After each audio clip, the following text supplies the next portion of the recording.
그렇게 하면서 사실상 기술적으로는 테크니컬리는 네. 파산을 한 거예요. 네. 왜냐하면 그 이후에 모든 경영권을 채권단이 가져갔거든요. 네. 네. 그래서 아신지 모르겠지만 2002년도에 마이크론이 사겠다고 했어요. 하이닉스를. 네네.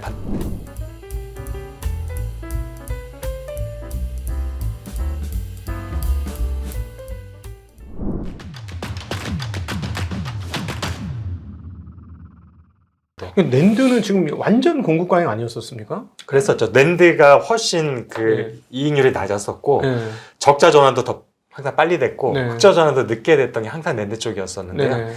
지금 아마도 삼성전자 2분기 실적을 봤을 때 저 정도 DS분이 6조 원 이상이 추정이 된다면 낸드도 이미 흑전이 됐다고 볼 수 있는 상황인 거죠. 1분기 좀 애매했어요. 그러니까 최근에 제가 오늘 아침에 이제 출근하면서 읽은 자료들을 보니까 많은 사람들이 이제 모든 작업과 저장을 그 온라인에서, 즉 그러니까 클라우드에 담고 있다.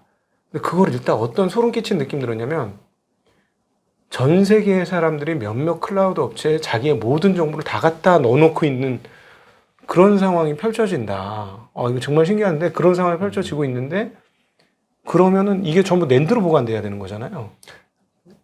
아직까지는 일부는 아마 하드도 있긴 할 텐데 네. 새로 짓는 거는 거의 그렇죠. 다 SSD라고 보시면 되고 왜냐하면 뭐 발열 이슈, 소음 이슈, 뭐 이다음에 속도 이슈 이런 것들이 있고 안정성 이슈들이 있으니까. 네. 그러면은 전 세계의 모든 앞으로 만들어진 모든 데이터를 그 클라우드 서버 업체들이 다 가지고 모으기 시작한다는 건데 그러면 저기 SSD 용량이 그럼에도 불구하고 그거 커버하고도 남습니까? SSD 용량이 뭐 부족해서 아마 셋업 못하지는 않을 것 같고요. 왜냐하면은 랜드 같은 경우는 공급 부족일 때보다 공급 과잉 시기가 훨씬 더 많기 때문에 그래서 공장을 이미 충분히 지어놓고 있고 지금도 또 증설을 하고 있는 상황인 것 같고 사실 그렇게 놓고 보면은 하이닉스가 SSD 인텔 사업부를 인수했을 때 처음에는 욕을 되게 많이 먹었잖아요. 엄청 먹었죠. 그쪽에서 그것 적자가 커진 부분도 있었는데 이제 AI 시대가 되고 SSD가 가격이 올라가기 시작하니까 이제 효자 종목이 되기 시작했어요. 이제 올해부터는. 그래서 그때도 결국에는 길게 보니까 또 잘했던 거라고 봐야 되는가 이런 재평가가 지금 이루어지고 있습니다. 사실 그것 때문에 휘청하고 욕 엄청 먹었고 인텔한테 먹었습니다. 인텔 솔리다임이죠. 솔리다임. 인텔한테 속았다. 이거 미국이 이거 중국 철수할 거 알고 인텔은 팔았고 그 덥석 물어가지고 완전 망했다. 이런 분위기였는데 그 솔리다임이 가지고 있는 기술이라든가 이런 게 하이닉스한테 정말 필요했던 거고 그게 이제 그 AI 시장하고 이쪽 그 서버 시장이 엄청나게 커지게 되잖아요. 엄청 지금 효자 기업으로 지금 둔갑을 한 거죠. 그거 좀 설명을 해주시면 좋겠어요. 근데 다만 이제 제가 알기로는 SK 하이닉스의 SSD 방식하고 솔리다임 방식이 달라서 호환이 안 되는 걸로 알고 있어요. 시너지는 없는 걸로 알고 있어요. 그러니까 완전히 두 개의 회사가 각각 다른 시장을 확대해 나가는 거라서 그런 면에서 이렇게 솔리다임의 기술을 이전받아서 뭐 하는 데는 좀 제약이 많이 있고 방식 자체가 틀리기 때문에 그렇다고 이미 이 정도 규모가 있는 하이닉스가 본인 거 완전히 버리고 이 기술을 싹 전환하는 것도 쉽지는 않은 부분이라서 그거는 좀 중장기 프로젝트일 것 같고요. 당분간은 시너지보다는 솔리다임 자체의 그냥 성장성을 놓고 일단 이해를 하는 게 맞는 것 같습니다. 그래서 이제 반도체 시장 전반적인 좀 그 이해를 조금 더 그 하려면 도대체 그 각 기업들이 특별히 이제 오늘은 메모리 중심으로 얘기를 드리는 겁니다. 그러니까 시스템 반도체, 팹리스 업체들 뭐 우리가 얘기하는 뭐 AMD, 퀄컴, 엔비디아 뭐 이런 거 아니고 메모리 업체만 중심으로 메모리 반도체만 중심으로 오늘 얘기를 하는데 그 메모리 반도체 1, 2, 3가 이제 삼성전자, 하이닉스, 우리가 그다음에 마이크론, 그다음 뭐 키옥시아 뭐 이런 식으로 보고 있는데 각각의 어떤 캐퍼 그래서 왜 지금 삼성전자가 왜 갑자기 실적이 1조 하던 게 10조로 바뀌는 이게 뭐 특별히 잘한 게 없는 것 같은데 이렇게 하는 그게 이제 캐퍼서티의 능력이잖아요. 규모의 경제 효과죠. 그 부분을 좀 구분을 해서 설명해 주시면 좋을 것 같아요. 그래서 제가 이제 최근에 조사한 자료에 의하면 이게 시점은 완전히 이런 전 세계 자료들부터 1년 이상 걸리거든요. 집계하는데. 일단 제가 갖고 있는 자료는 2022년 12월 기준이 가장 이제 따끈따끈한 자료인데 그때 보면 거의 택별로 그 캐파의 점유율을 분석해 놨더라고요. 그러니까 완전 레거시, 그다음에 뭐 준 레거시, 준 엣지 제품, 완전 선단 엣지, 리딩 엣지 이런 식으로 했을 때 우리가 지금 관심 갖고 있는 건 그중에서 어쨌든 리딩 엣지 쪽이잖아요. 특히 HBM 같은 경우가 대부분 리딩 엣지 택을 이용한 거고 네. 그다음에 삼성전자 같은 경우 지금 파운더리에서 TSMC랑 대결하려고 하는 것도 다 리딩 엣지잖아요. 3나노, 2나노. 네네. 엊그제도 중에 2나노에 대한 로드맵을 발표를 했잖아요. 네네. 그래서 리딩 엣지 쪽만 일단은 포커스를 해서 보게 되면은 이제 수치로 말씀드리면 리딩 엣지 택에 해당하는 공장의 캐파. 그러니까 실제 출하량은 모르겠지만 생산할 수 있는 총 능력의 시장 점유율을 봤을 때 삼성전자가 32%, 네. 3분의 1 정도. 메모리 시장에서. 아니구나. 전체 이거는 모든 반도체. 어마무시하네. 그러니까 메모리, 파운더리 뭐 몽땅 다 메모리 했을 때에 그러니까 전세 그러니까 태양광이 재화됐는지가 좀 불확실한데 아마 반도체 쪽만일 거라고 생각이 돼요. 예. 태양광 시장이 또 다른 시장이잖아요. 거기도 웨어퍼를 쓰니까요. 쓰니까요. 네. 그래서 일단 그쪽은 아닐 거예요. 삼성전자나 하이닉스는 태양광을 안 하고 있기 때문에. 네. 그래서 결국에는 반도체를 수요로 하는 그 다음에 디램 메모리 이런 거 구분 안 한 반도체를 생산할 수 있는 캐파 중에서 가장 최선단 제품인 리딩 엣지 쪽의 팹만을 이제 비교를 했을 때에 캐파 비교를 한 건데 삼성전자 그래서 32%, 2등이 어디일까요? 두두두두. 키옥시아, 하이닉스, 마이크론 셋 중에 하나네요. 마이크론일 것 같은데 2등이? 2등이에요. 마이크론이 25%. 하이닉스가 아니고. 하이닉스가 19%. 의외로 TSMC는 9%예요. 생각보다 낮죠. 진짜 비싼 거. 그래서 TSMC가 파운더리 1위잖아요. 그래서 삼성전자는 TSMC의 여러 가지 그 제품군 중에서도 딱 일부분인 선단 제품, 리딩 엣지 쪽만 경쟁을 하고 있는 건데 리딩 엣지가 아닌 그 많은 제품은 사실 경쟁자가 8인치 팹들이거든요. 오히려 DB 하이텍이나 이런 기업들인데 비교가 안 되잖아요, 규모에서. 그러니까 거의 독점을 하고 있는 거고. 그러니까 지금 TSMC가 리딩 엣지 택 캐퍼로는 전 세계에서 9%만 안 가지고 있다는 얘기는 TSMC의 팹의 상당 부분을 레거시 공정 생산 캐퍼라는 거죠. 자동차 반도체라든가 맞습니다. 전력, 자동차 뭐 이런 게 다 들어가 있는 거고 그다음에 뭐 이미지 모듈이라든지 뭐 다른 거 있는 거고 그리고 뭐 키옥시아는 5%. 그러니까 키옥시아 플러스 웨스턴 디지털 합쳐가지고 왜냐면 여기는 뭐 합병 몇 번을 했는데 이거밖에 안 돼요? 그래서 지금 이제 그 부분을 그러면 좀 궁금해지잖아. 생각보다 2위가 마이크론이라는 것에 대해서 그러네요.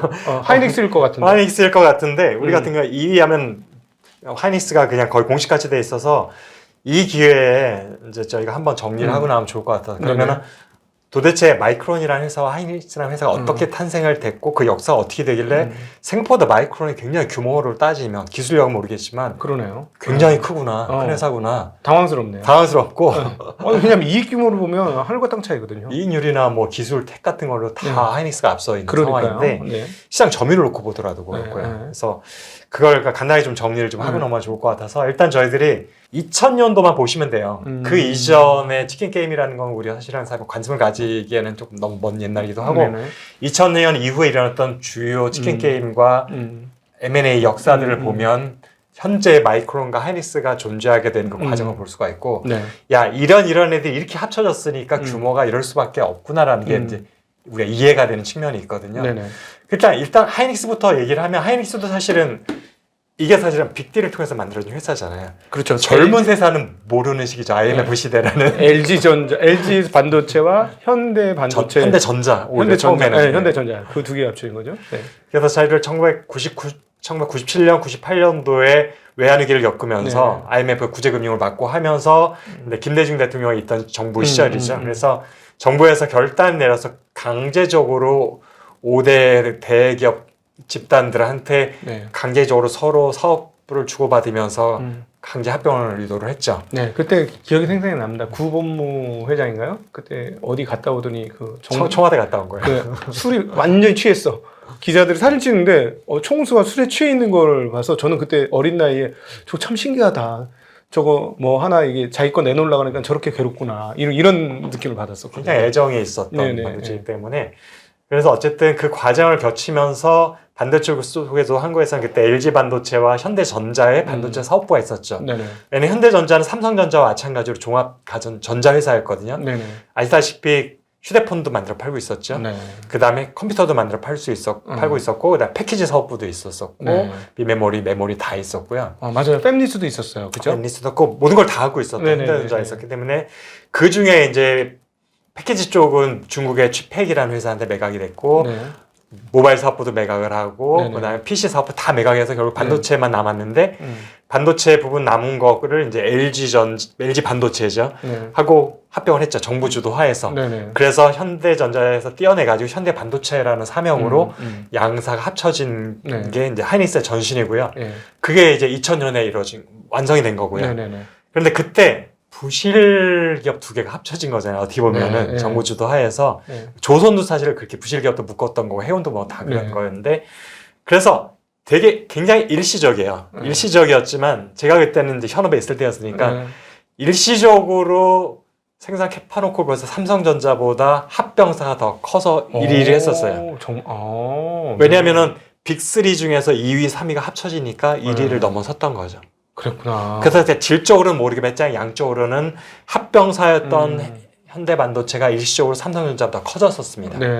그때 캐퍼는 아마 1위였을 겁니다. 합병사가. 그래놓고 이제 합병되고 나서 불과 1년, 2년 사이에 하이닉스로 개명을 했고요. 그때 사실은 어떻게 보면 거의 부도 상태였죠. 망할 뻔했어요. 제가 잘 똑똑히 기억하는 게 그때 유상증자 액면가인 5,000엔의 유상증자가 어마무시하게 했었어요. 20대 1 감자했던 거 기억나고. 맞아요. 감자. 제가 그때 직원이게 반강제적으로 증자에 참여해서 7,000원에 샀었거든요. 막 대출을 강제적으로 해주면서. 저도 그래서 돈도 연봉보다도 몇 배 비싼 7천만 원어치를 샀는데 그러니까 그때 거의 이 7,000원 정도 되는 가격에 산 건데 분할하면서 130원이 됐어요. 아 맞아. 그렇게 하고 나서 5,000원 증자를 때렸어.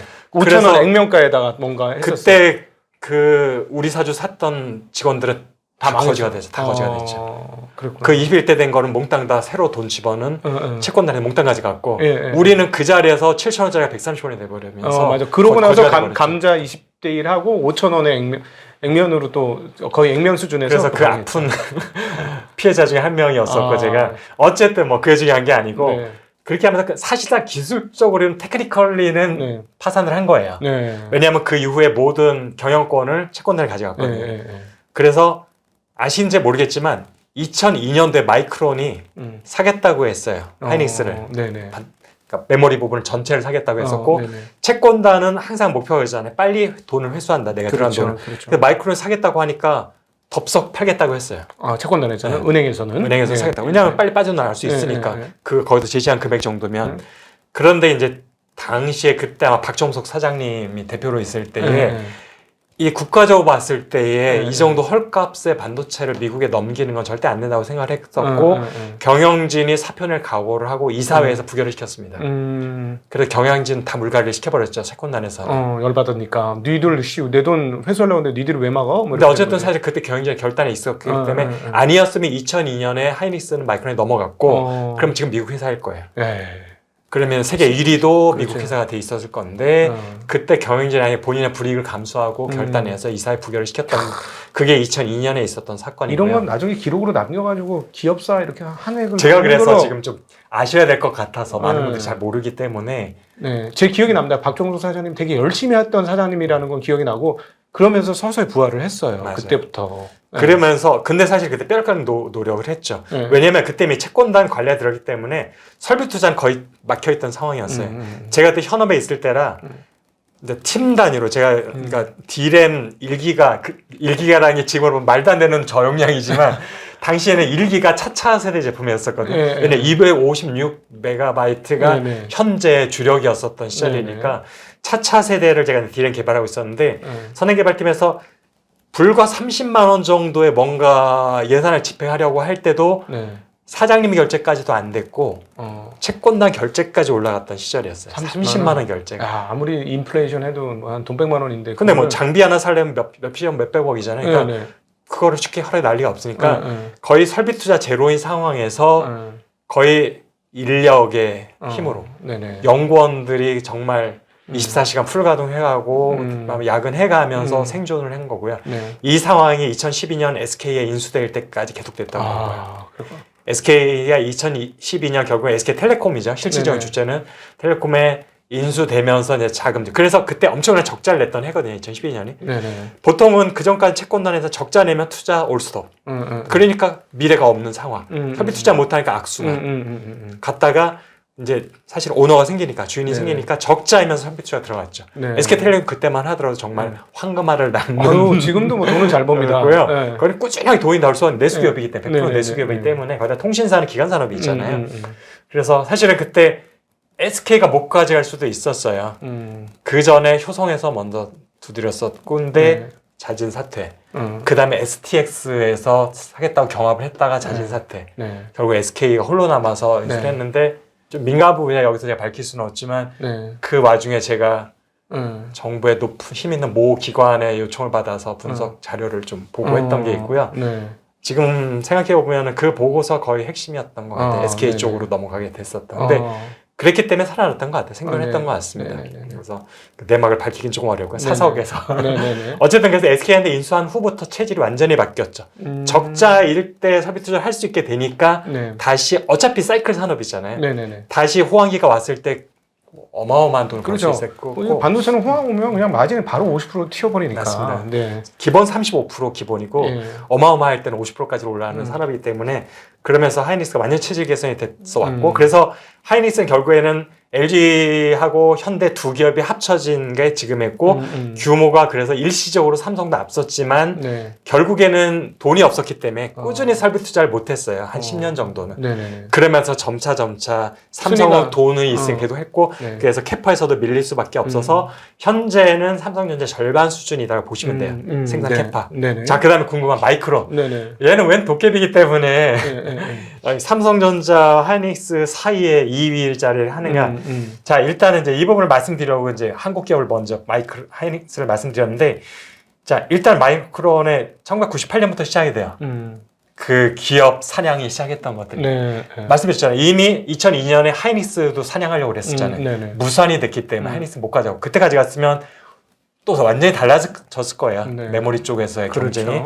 일단 1998년에 어떤 일이 있었냐면 그 TI가 있잖아요. 텍사스 인스트루먼트. 지금도 네네. 있죠. 자동차 차량 반도체 1위, 예. 1, 2위를 다투고 있는 기업인데 그렇죠. 옛날 하여튼 구형 반도체 압도적 맞습니다. 1등. 아날로그 반도체. 아날로그 반도체. 압도적 TI도 1등. 지금도 그 시장에서는 강자예요. 예. 그러니까 없어진 회사도 아니고 반도체를 철수한 것도 아닌데 네네. 메모리는 철수를 했죠. 그러니까 지금 보니까 뭐 LG, 현대 다 못 견뎌서 강제 합병될 정도로 못 견뎌내는 시장 일본 기업들도 다 마찬가지 상황이니까 네네. 아 여기는 돈 먹는 하마고 밑 빠진 독에 물 붓기고 여기서 살아남기 진짜 힘들구나 네. 라고 생각해서 심지어는 인텔조차도 철수를 했으니까 네네. 그래서 마이크론한테 메모리를 팔았어요.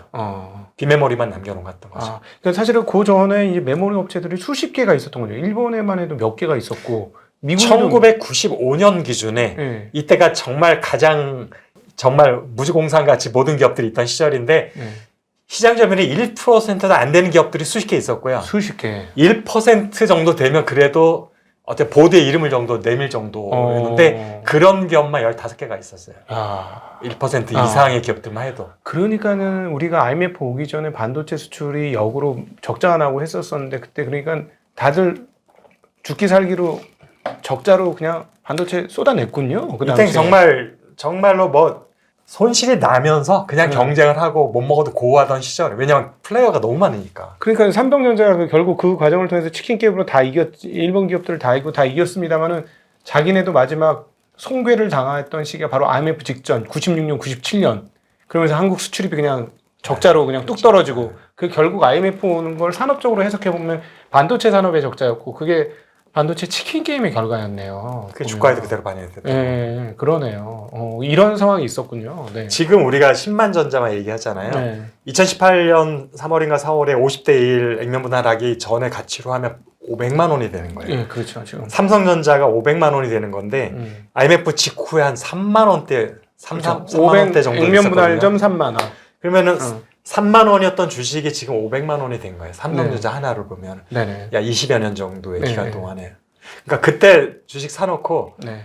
그냥 잊어버리고 묻어뒀던 사람들은 지금 거의 워렌 버핏이 돼 있는 그렇죠. 거죠. 3천만 원어치만 사놨으면. 근데 그때 뭐 3천만 원, 집 한 채 값이 안 되는구나. 그때 2000년이면 집 한 채까지는 전세 값이네요. 전세 값. 와, 그거 박아놨으면 그냥.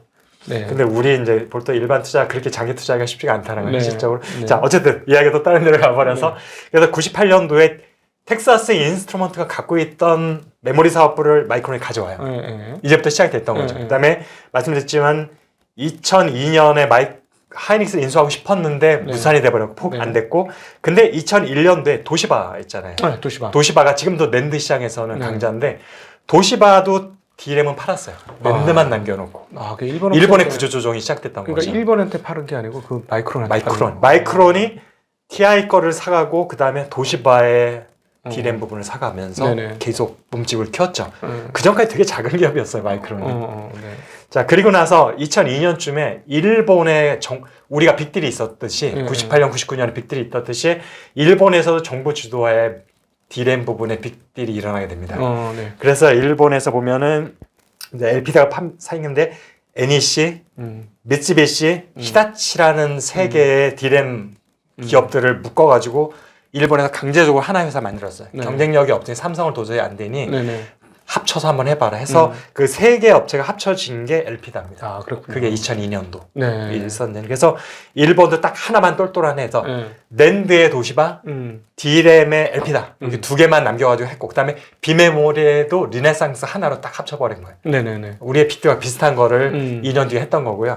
그렇게 살아남아서 어쨌든 버티다가 그 다음에 어떤 일이 있었냐면 2009년에 유럽도 그때까지는 키몬다라는 회사가 메모리 D램을 하고 있다가 파산하면서 메모리를 그냥 포기해버리고 아마도 키몬다가 가고 있었던 거는 또 아마 다른 회사로 어딘가로 넘어갔을 거고요.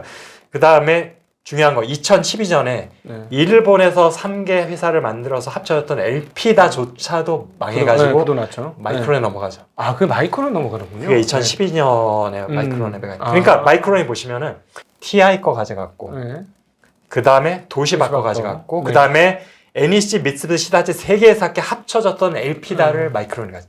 그렇군요. 그러니까 현대, LG 두 개 합쳐진 하이닉스보다는 당연히 더 많은 회사들을 가져갔기 때문에 그러면 회사가 클 수밖에 없죠. 회사가 여기저기 있겠네, 마이크론은. 미국만 본사가 있나요? 일본에 굉장히 많이 있어요, 마이크론이. 그래서 그러면 최근에 지금 무슨 얘기가 나오고 있냐면 마이크론이 자기네가 전력 효율이 더 좋다. 그리고 우리가 원비 했다. 그러니까 14나노 말고 12나노 우리가 원비가 더 앞서 있고 우리는 곧 10나노도 할 것이다. 막 이런 얘기를 하는데 뻥은 아닐 수도 있겠네. 그게. 그러니까 지금 마이크론은 미국에서 계속 갔던 기술의 줄기가 있고 두 개가 서로 달랐기 때문에 방식들이 아마 제가 알기로는 지금은 모르겠어요. 지금은 아마 같았는데 이전에 2000년대 초에 보면은 일본과 한국 기업들은 그 D램이니까 그 저장 장치인 커패시터가 있잖아요. 커패시터를 게이트 위쪽에 놨어요. 그래서 CUB라고 하거든요. over 비트라인. 비트라인 위쪽에 커패시터가 있는데 미국 기업들은 CUB라고 해서 under 비트라인에서 밑에 그러니까 STI를 뚫고 밑에다 커패시터 만들었어요. 근데 이게 점점 용량이 커지면서 한계가 온 거죠. 밑으로 뚫어야 되니까 위로 세우는 거다. 그래서 그 자체가 LP라는 한국 일본 기업들이니까 애초부터 COB 스타일이었고 그다음 원래 미국에 있는 마이크론 CUB 방식이었기 때문에 두 개 완전히 다른 기술이라 합칠 수가 없는 기술. 그게 이제 어느 세대부터는 미국 기업들도 CUB의 한계가 왔기 때문에 COB로 바뀌었을 건데 그러면서 이제 양사의 기술과 어떤 플랫폼이 어떻게 합쳐졌는지는 잘 모르겠지만 여전히 일본에 있는 공장들과 미국에 있는 공장이 똑같이 가지는 않을 거라고 생각이 되고 있고 기술력 수준도 조금씩은 차이가 있을 거라고 보고 있어서 그래서 그런 면들도 우리가 조금은 좀 지켜볼 필요는 있는 거고 지금 말씀하셨던 우리가 뭐 10나노에서 원비 먼저 한다라고 했을 때 그게 미국 사이트에서 먼저 나오는 건지 일본 사이트에 나올 건지 보면 어느 쪽 기술이 앞서 있는지 좀 볼 수 있습니다. 그러니까 마이크론은 예를 들어서 미국에 보조받는 공장을 짓는다. 이거는 대만의 TSMC나 한국의 삼성이 보조받는 간 건 완전히 다른 얘기예요. 원래 내공장의 절반의 기틀이 일본에 있는 거예요. 마이크론은 되게 자연스럽게 갈 수 있는 거죠. 근데 생색낼 수 있죠. 본사는 미국에 있으니까. 우리는 외자 기업이야 하면서 보조금 받을 수 있는 거죠. 일본에서? 사실상 일본에 기틀이 있는 공장들이. 그러니까 구마모토 팹에 TSMC가 구마모토에 이제 자리를 잡게 되는데 그러면 그런 식으로 하면 우리도 너희 거기 나라에 지어줄게 하면은 이게 약간 미일 합작사 개념이나 어떻게 보면은 원래 있었던 마이크론의 공장 하나 더 짓는 건데 지금 어쨌든 난 미국 기업이니까 보조금 내놔가 되는 거죠. 미국한테도 받고 일본한테도 다 받을 수 있는. 미국한테 받을 수는 없죠. 공장을 일본에 짓는 거. 그러니까 미국에다 지으면 미국한테 받고 일본에도 받으면 양쪽에 짓는 공장을 다 받을 수 있는. 그러면 무시할 수 있는 회사는 아닌 건 분명히 맞네요. 그러다 보니까 이제 캐퍼 기준으로 하다 보니까 리딩 엣지라고 해도 일본 섹터가 있고 미국 섹터가 있다 보니까 하이닉스보다 더 많은 거예요. 캐퍼가. 그러니까는 그 레깅 엣지 또는 그 레거시, 저는 이 얘기를 듣다가 옛날 회사 붙였으니까 레거시가 많겠네 했는데 또 그건 아니네요. 신설 기술과 관련된 캐퍼서티가 마이크론이 많네요. 엄밀히 말하면은 마이크론이 LP사를 인수할 때도 제가 이제 분석 보고서 많이 냈었는데 이게 인수하는 게 맞는가? 기술력에 있어서나 규모에 있어서나 LP다가 더 큰데 마이크론이 인수하는 게 맞는가라는 의구심들이 많이 있었던 거죠. 그러면은 지금 하고 있는 것도 결국 일본 기술이라고 정리가 되겠네요. 근데 재밌는 게 보시면 여기서 일본과 한국의 결정적인 스탠스 차이가 디램의 몰락과 성공을 갈랐던 거거든요. 아까 말씀했지만 마이크론이 먼저 한국의 하이닉스를 인수하려고 시도를 했었죠.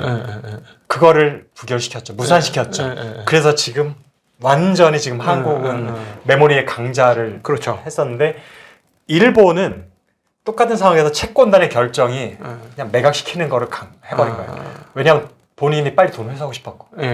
근데 그때만 해도 정부에서 뭐 이렇게 입김을 하기에는 지금도 일본은 그렇잖아요. 은행들의 입김이 굉장히 세잖아요. 정부보다도. 그러니까 뭐 채권단의 결정이 그냥 최종 결정이 됐던 건 상이었는데 한국은 어쨌든 여론의 뒷받침, 그다음에 경영진의 노력, 그다음에 국민 정서 이런 것들로 해서 무산을 시켰던 건데 그 차이가 지금 일본은 없잖아요. 디램 업체가. 그렇죠. 완전 몰락. 이제 다시 어떻게 해보려고 새롭게 회사 만들어서 하는 거고. 키옥시아라는 회사. 그래서 이런 한순간의 결정적인 그러니까 기업의 기간 산업을 쉽게 외국한테 넘겨지면 어렵더라도 안 된다라는 것에 대한 교훈을 한국과 일본의 지금 디램 산업을 보면서 다시 우리가 좀 스터디할 수 있습니다. 그러네요. 진짜 우리가 사실은 우리 국민들이 참 산업에 대해서 애정이 있고 기업에 대해서 애정이 많다는 게 느껴지는 게 사실 본인들한테 굉장히 불리한 그 삼성물산의 지난번 지분 관련 투표에서 소액주주들이 자기한테 불리한 표를 던진 거거든요. 그러니까 그거는 사실 따지고 보면은 산업 자본에 대한 인정이고 산업 자본이 잘해줘서 우리나라를 이렇게 이끌어왔어. 산업 보급 뭐 이런 개념이 있으니까 앞으로도 계속 그렇게 해달라 하는데 사실은 이제부터는 산업 보급이 잘 되려면 이제 산업을 가지신 분들이 주주 환원을 좀 잘하고 주주들을 좀 이렇게 인정을 해주고 이래야 이제 이게 좋은 선한 그리고 선순환의 피드백이 돌지 않겠나는 그런 생각 맞습니다. 지금 사실은 요즘 최근에 핫 이슈 중 하나가 왜냐하면 우리 투자자 입장에선